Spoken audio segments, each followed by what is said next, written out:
네, 오늘 이야기 본격적으로 좀 나눠봐야죠. 제가 이렇게 혈압 많이 오른다고 이야기를 막 드리는데, 이게 뉴스만 보면 혈압이 올라. 뭐 여러분들도 마찬가지겠지만요. 오늘 또 중요한 뉴스, 오프닝에서 잠깐 언급을 드렸던 뉴스인데요. 이 추운 날씨가 되면 가장 걱정이 되는 분들이요. 이 고공농성 하고 계시는 분들에게 또 하나 안 좋은 소식이 들려오고 있습니다. 다름 아닌 현대차에서요. 지금 어제 또 제가 이렇게 아파서 쓰러져 있는 동안 철거하려고 이 법원에서 울산지방법원이 강제 철거하겠다고 이렇게 들이닥쳤었다고 하네요. 다행히 좀 이렇게 옥신각신하다가 법원에서 뭐 이렇게 현대차 노동조합 조합원분들께서 막아나서는 바람에 아예 무슨 뭐 차량으로 다 막아나서고 아예 철저하게 준비를 하고 계셨다고 하더라고요. 그래서 강제 집행이 불가능했다고 하고요. 결국 퇴거하지 못하고 행정 집행하지 못하고 철수를 했다고 하네요. 그나마 이제 다행이긴 한데 근데 이 과정에서도 논란이 많습니다.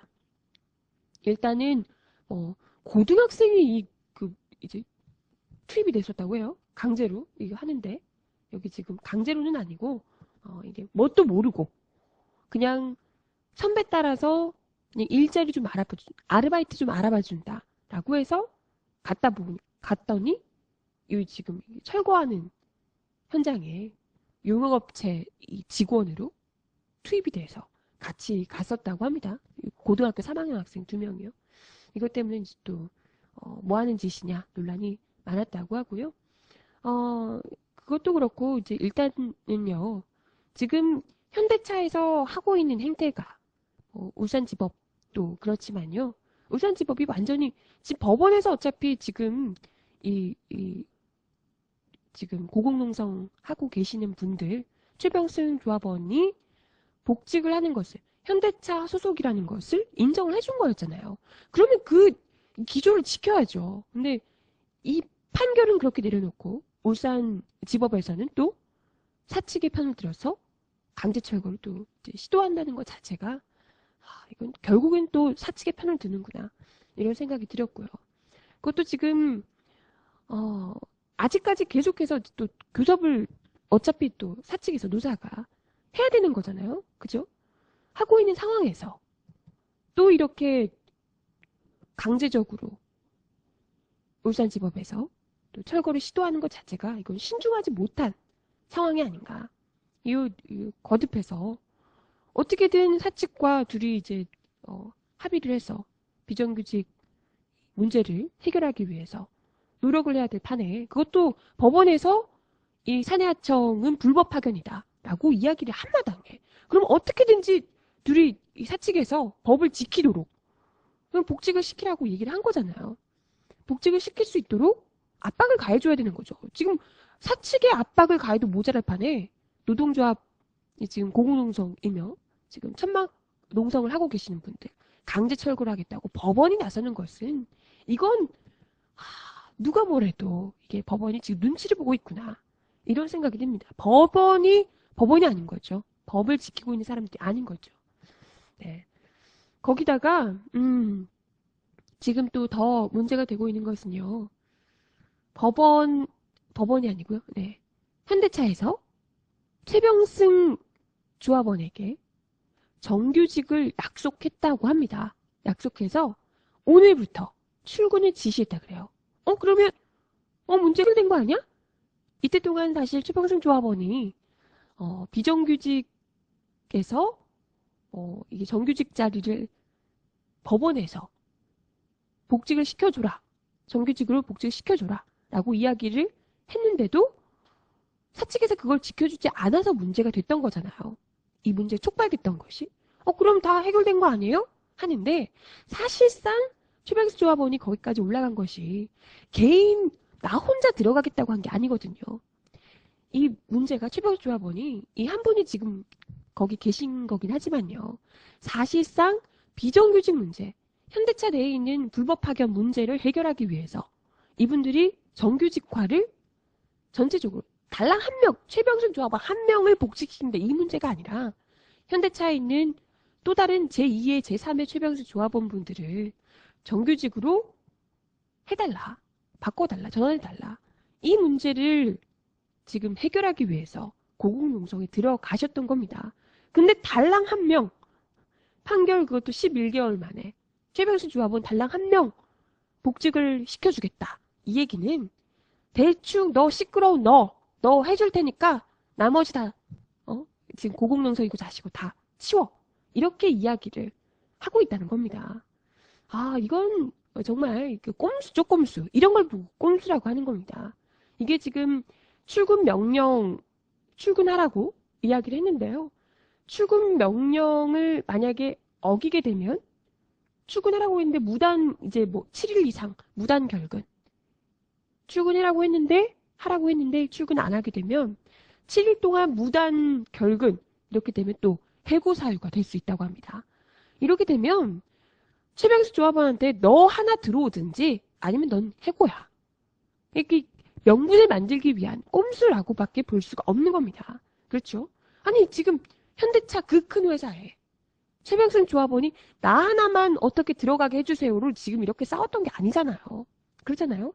그 많은 현대차 조합원들이 그렇게 싸웠던 게 오래도록 그렇게 천막농성하고 그렇게 현대차를 상대로 싸워왔던 게 최병수 조합원이 들어가는 것도 중요하지만 그분 한 분 들어가는 게 지금 다가 아니라는 겁니다.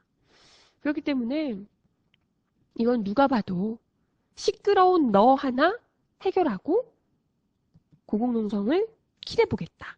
이런 의도로 그러니까 여론을 대충 눈 감게 하려고 그러는 것 아니겠느냐 이런 생각이 듭니다. 그래서 참 이런 또 꼼수를 부리는 현대차에 더더욱이 분노할 수밖에 없는 상황이고요. 그리고 이렇게 하면서도 또 울산지법에서는 이렇게 너 이렇게 할 테니까 너 복직시켜줄게 라고 마치 뭔가 좀 기브 앤 테이크를 할 것처럼 하면서도 교섭을 할 것처럼 이런 입장을 보이면서도 뒤로는 또 울산지법이 강제 철거를 하겠다고 들어오는 거 보세요. 누가 봐도 이건 꼼수로밖에 보이지 않는다라고 생각할 수밖에 없다는 거죠. 지금 만약에 이게 이제 법원에서요 하고 있는 이야기가요. 14일까지 농성을 이분들이 풀어야 한다고 합니다.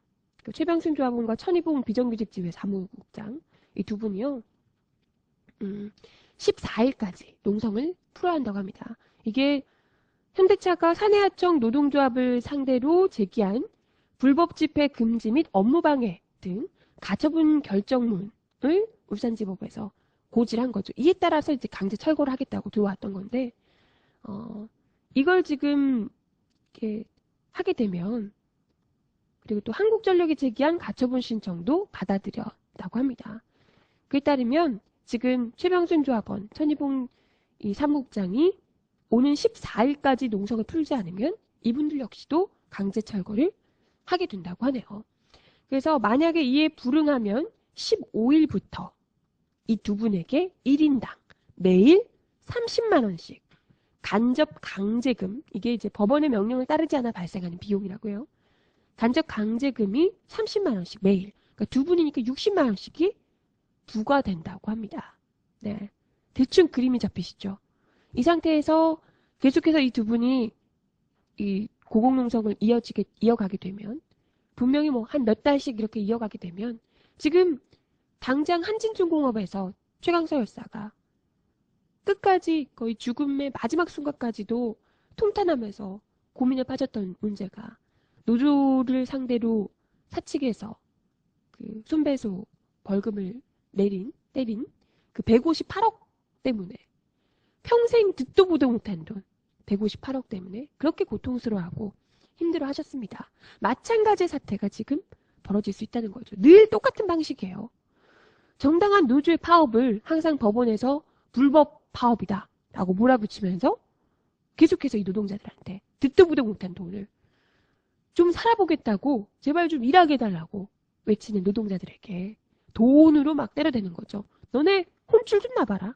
이 사람들이 뭐 대충 감옥에 붙잡아가고 이런 게 지금 힘든 게 아니라는 걸 알거든요. 그것보다 돈으로 매기는 게 훨씬 더 부담스럽고 힘들다라는 걸 알기 때문에 막 듣도 보도 못한 막 몇천만 원, 몇억 이렇게 때려대는 겁니다.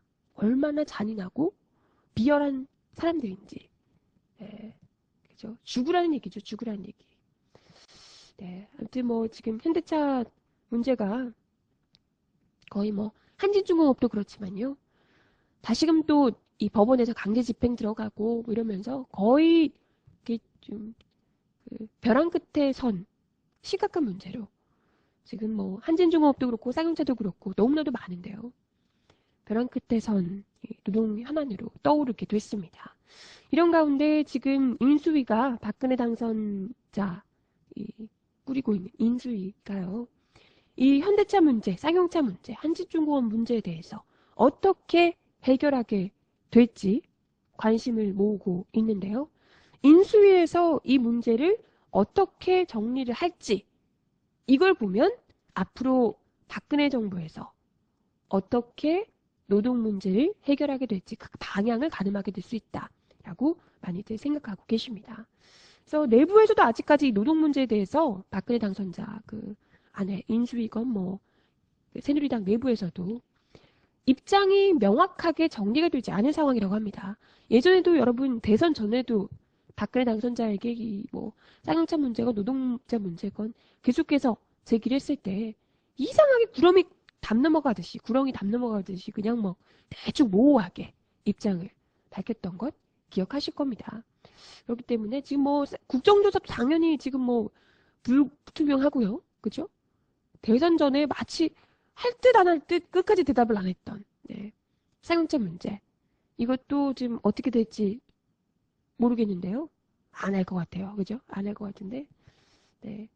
이건 역시 이번 이 노동 현안 문제 거의 코앞으로 다가온 현대차, 뭐 쌍용차 문제, 심각한 노동 현안을 어떻게 박근혜 인수위에서 노동 문제로 풀어낼지 이것을 앞으로 향후 5년간 박근혜 정부의 노동을 대하는 태도로 미리 예측을 해볼 수 있지 않을까 생각이 듭니다.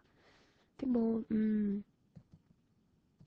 제 생각에는 많이들 생각하시겠지만 아마 무시라는 방향으로 가시지 않을까 생각이 들어요. 뭔 관심이 있겠어 이렇게 얘기를 하시는데요. 네. 일단은 뭐 대선 전에 황우여 대표가 쌍용차 국정조사를 황우여 대표가 약속을 한 바 있는데 대선 후에 이한구 원내대표가 또 제동을 걸고 있다고 하죠. 이런 거 보면 워낙에 또 화장실 들어갈 때와 나올 때 입장이 다르신 분들이라 크게 기대하지 않는 것이 좋을 것 같습니다. 중요한 것은 이렇게 되면 우리가 희망버스를 2차 희망버스를 시동을 걸었던 것처럼 여론전을 펼칠 수밖에 없어요. 아시죠? 지금 기한이 14일이라고 합니다. 14일 넘어서고 15일부터 당장 강제 철거를 돌입할 예정이고요. 현대차에서. 그리고 한진중공업에서는 1인 시위를 또 하고 계신다고 하죠. 최강서 회사를 억울함을 풀기 위해서 또 한진중공업을 상대로 싸우고 있고요. 쌍용차는 여전히 대한문 앞에서 국정조사 등을 요구하면서 더 이상 사람이 죽지 않도록 노동자들이 죽지 않도록 목소리를 높이고 있습니다. 이분들의 이야기 이 추운 겨울 한파가 또 다시 한파주의보 내리고 있는 상황에서 이분들의 목소리를 더욱더 크게 울릴 수 있도록 많이 관심을 가져주셔야 될 것 같습니다. 네, 그냥 이 평지에 있어도 추운 날씨에 거긴 또 얼마나 칼바람이겠습니까? 부디 아프지 않으시게